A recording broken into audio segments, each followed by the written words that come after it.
Hi everyone, Leah here from EurekaCrystalBeads.com with another fun beading video for you.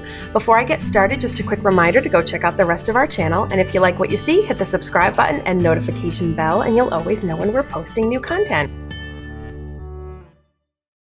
So the quick video I have for you today is some of the basic ins and outs of making a really fun, easy wrap bracelet that's going to be fantastic for summer or any time that you want a beautiful layered look that's really simple to do. So one of the things that I am featuring in the example I'm showing you here, that as you can see I have already strung up, are some beautiful 2mm faceted gemstones. These are Rhodolite Garnet, which if you're familiar with garnet, you may know that it comes in many shades, but this is one of my favorites. It's a beautiful, beautiful purple color. So hopefully you can get a nice view of that. Has a little less of that orangey red that we're sort of used to with garnet, and has a little more of that lovely, lovely maroon mulberry color. And mixed in with that sporadically and randomly are a silver galvanized delica. And I chose to use a delica here because I want this to have sort of a high-end look, but of course not the high-end price, which we all love. And that's why I wanted to use a delica, because they're just so uniform and so clean and so smooth. And I also love how they are a very stark contrast to the color, the faceting, the shape, everything compared to those little 2mm faceted gemstones. So I thought it made a nice contrast. And as far as the design goes, I really did it completely randomly. And I know that may be tough for some, but the less you think about it, the easier it goes. Or if you really aren't a fan of having things be random and asymmetrical, you're more than welcome to work in whatever pattern you like.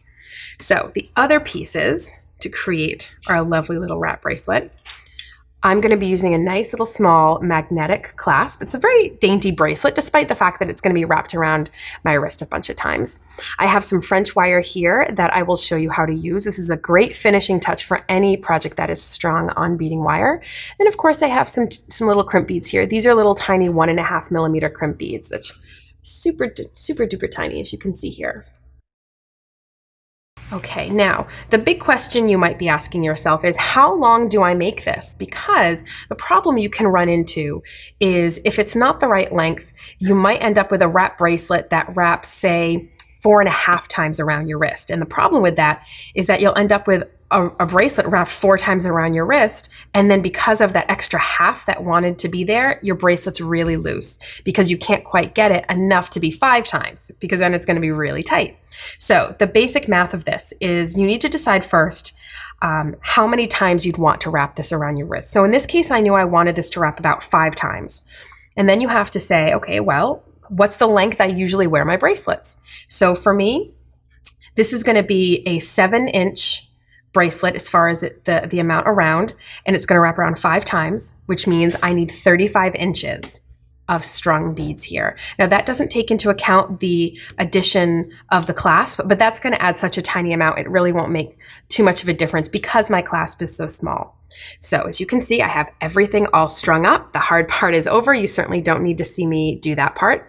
And so now I'm just going to cut some pieces of my French wire here. And French wire, if you've never used it before, it's a beautiful, clean way to finish up any clasp area. Traditionally, it's used when you're knotting pearls, but many people now use it for pieces strung on flexible beading wire, or even pieces that you're weaving with a needle and thread. And by the way, this is Soft Touch by Soft Flex, and this is the very fine diameter, and I am using it in white.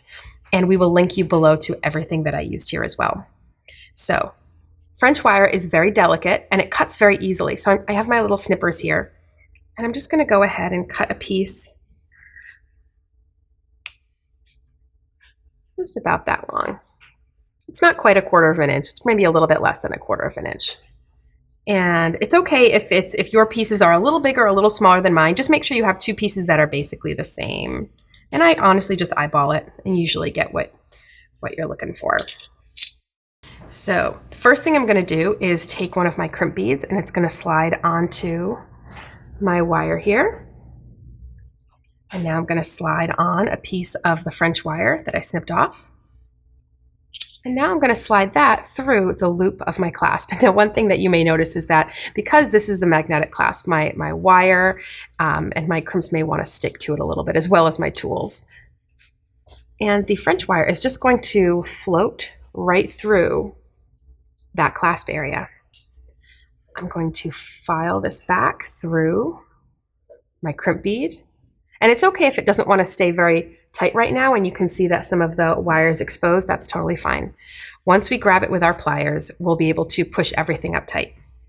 And for this particular crimp bead, I am going to use my chain nose pliers, and I'm just going to squish it flat. And the reason is that this crimp is a little too small for a standard crimper tool, but it's also a little bit big, I think, for a micro crimper. It's sort of an in-between size. And if I just squish it flat, it will mimic the look of the silver delica that I have in here, which I think is a nice design element. And as you can see, my clasp keeps wanting to stick to my pliers. So I'm just going to use my fingers here to keep that held out of the way so it's not a nuisance here. And the one thing I am going to do is I'm going to make sure that my two wires running through my crimp bead aren't overlapping. That's sort of a little trick for making sure that your crimps never cut through your flexible beading wire, in this case our soft touch, is you want to make sure that they're never overlapping or crisscrossing within that crimp bead, because then they'll just crush against each other. So I'm going to make sure that they're not overlapping, grab it with my chain nose, slide this up, just like this, and give it a little squish. And we're now going to have a little crimp bead that's going to mimic the look of that delica. And the other thing I did is at either end, I ended and began with a little section of delicas. This way, it's going to be nice and easy to feed those delicas right over the tail of wire that we have here. I am going to trim that just a little bit shorter. And then feed all of those beginning beads right on over that tail of wire. That's another thing you want to make sure of, is that when after you crimp your crimp bead, you're not cutting off your little tail of wire right next to the crimp bead, because if it ever does start to slip, having a tail there is what will allow you to catch it before it completely comes undone and falls off your wrist. And the beauty about these little 2 millimeters is that their holes are big enough for some of that doubled soft touch to float through them. So I have a couple of beads here that are over that tail as well. In addition to that, if you're ever doing any bead weaving with these little tiny faceted gemstones that we carry now, they will fit over a size 12 needle. Okay. So now I'm just going to slide all of this down. As you can see, it's a nice long piece. And another thing you can do actually is, this is also pretty versatile. You could always wrap this a couple times around your neck as well, and you'd have a necklace.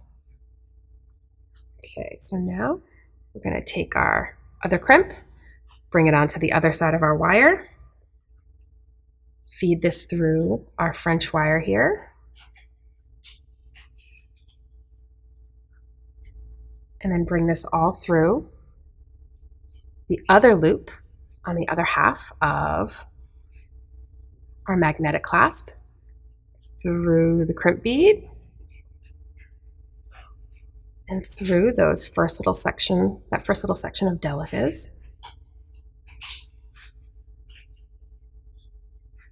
And then we're just going to gently pull this all tight.